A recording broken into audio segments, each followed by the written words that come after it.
नमस्कार, मैं हूं वैभव नाथ शर्मा और आप देख रहे हैं धर्मचक्र। आज हम लोग चर्चा करने वाले हैं विवाह पंचमी के बारे में। इस तिथि को विवाह पंचमी के नाम से जानते हैं।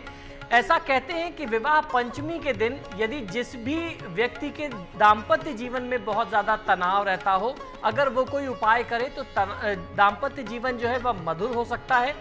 जिन विवाह योग्य कन्याओं के विवाह में बाधा आता हो, अगर वह भगवान श्री राम और सीता का पूजन करें या जो रामचरितमानस की चौपाई मैं आपको बताऊं, इस चौपाई का यदि आप जाप करते हैं तो आपकी विवाह की बाधा दूर हो जाती है।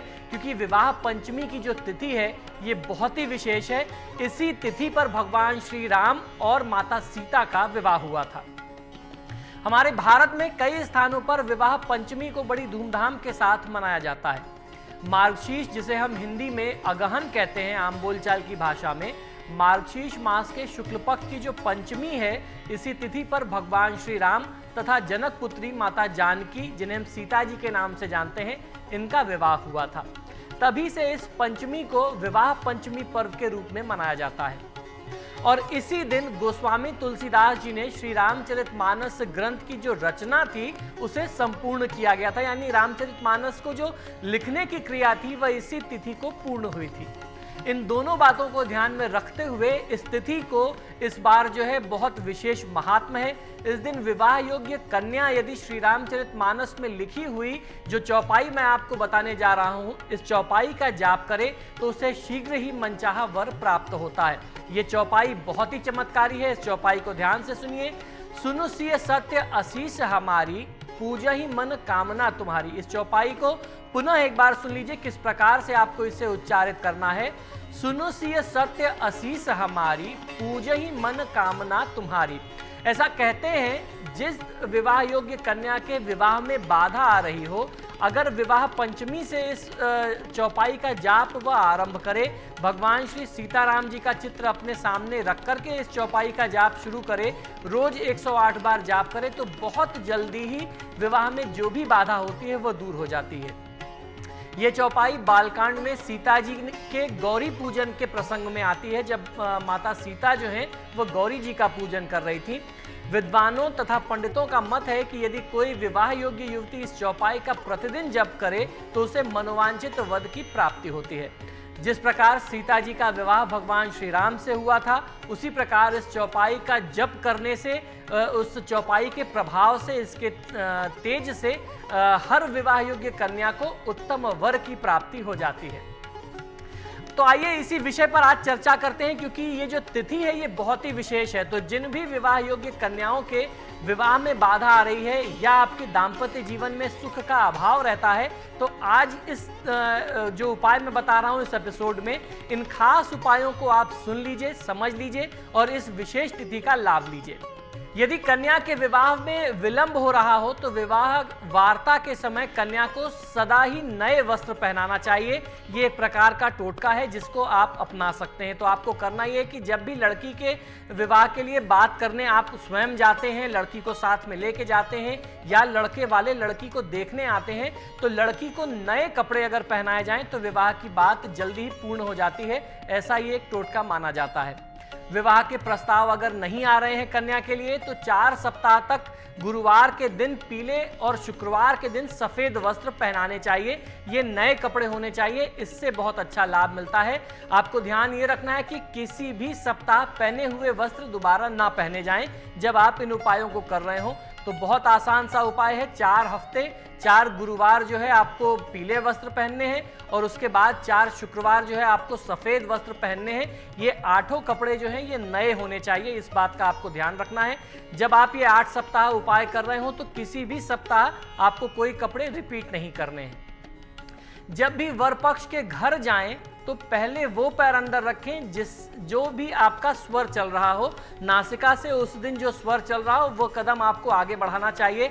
स्वर कैसे पहचानते हैं, मैंने आपको पिछले कुछ एपिसोड में बताया था कि आप अपनी नासिका से स्वर पहचान सकते हैं कि कौन सा दाहिना या बायां स्वर चल रहा है। जो स्वर चल रहा हो लड़के वालों के घर में उस पैर को रखते हुए आगे बढ़ना चाहिए, प्रवेश करना चाहिए। अगर कन्या पक्ष के लोग बातों के लिए वर पक्ष के घर जा रहे हों तो पीछे घर में कन्या अपने बाल खुले रखे, चोटी अथवा जूड़ा या किसी भी प्रकार से अपना बाल ना बांधे, तो ऐसा भी मानते हैं कि इस उपाय को, इस टोटके को करने से भी विवाह में जो बाधा होती है वो दूर हो जाती है।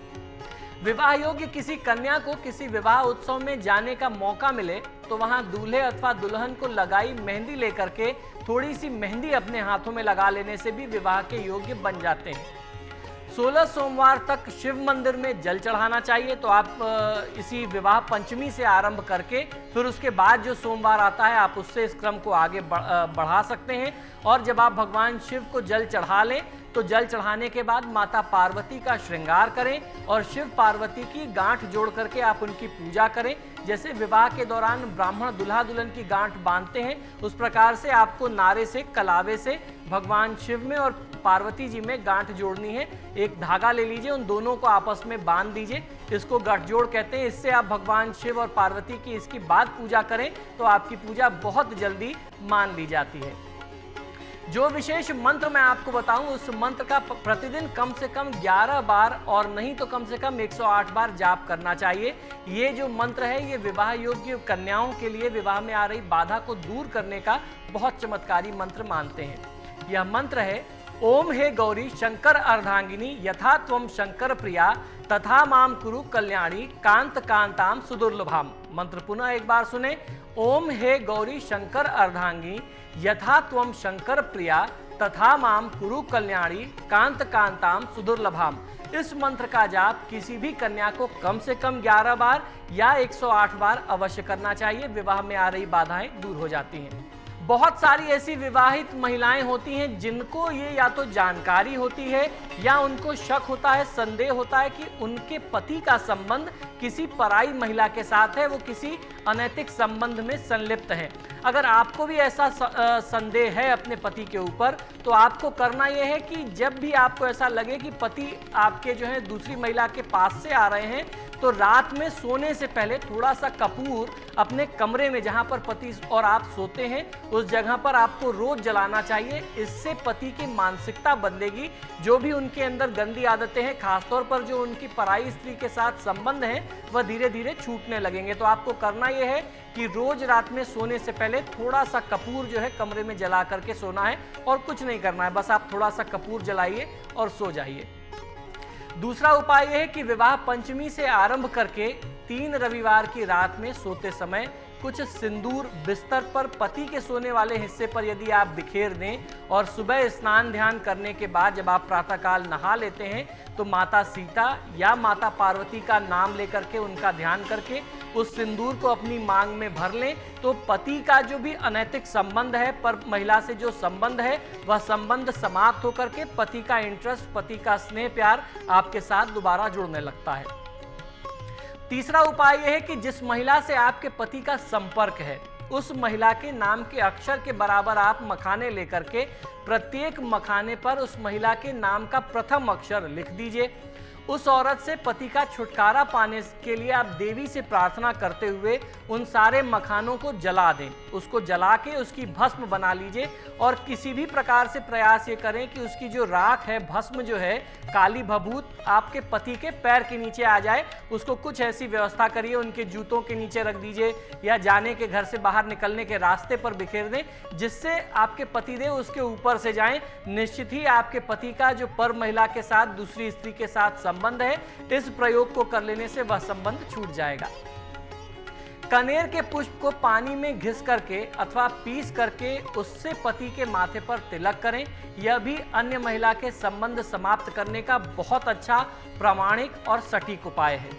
किसी के पति यदि अधिक क्लेश करते हैं, बिना बात के झगड़ा करते हैं, तो आपको करना यह है कि उस स्त्री को विवाह पंचमी से आरंभ करने के बाद हर सोमवार को यह उपाय करना है। आपको करना यह है कि प्रथम सोमवार को, विवाह पंचमी पर तो करें ही करें, उसके बाद आने वाले सोमवार पर आपको करना यह है कि अशोक वृक्ष के पास आप चले जाइए, धूप दीप से अशोक वृक्ष की आप पूजा अर्चना कर लें और अपनी समस्या, जो कुछ भी समस्या है, जो भी कष्ट है, आप अशोक वृक्ष के सामने ही निवेदन करें और बोलने के बाद आप थोड़ा सा जल अर्पित करें। फिर उसी अशोक के वृक्ष से 7 पत्ते तोड़ करके आप अपने घर में लेकर के आइए, पूजा स्थल में रख करके आप उनकी पूजा करें। अगले सोमवार को पुनः यह क्रिया आपको दोहरानी है तथा सूखे पत्तों को मंदिर में या फिर बहते हुए जल में प्रवाहित कर दें। इससे आपको फायदा मिलेगा। किसी भी प्रकार का शोक होगा, बिना बात के जो आपके पति झगड़ा करते हैं वह झगड़ा समाप्त हो जाएगा और परिवार का वातावरण, माहौल जो है वह शांतिप्रिय और प्रेम से परिपूर्ण रहेगा।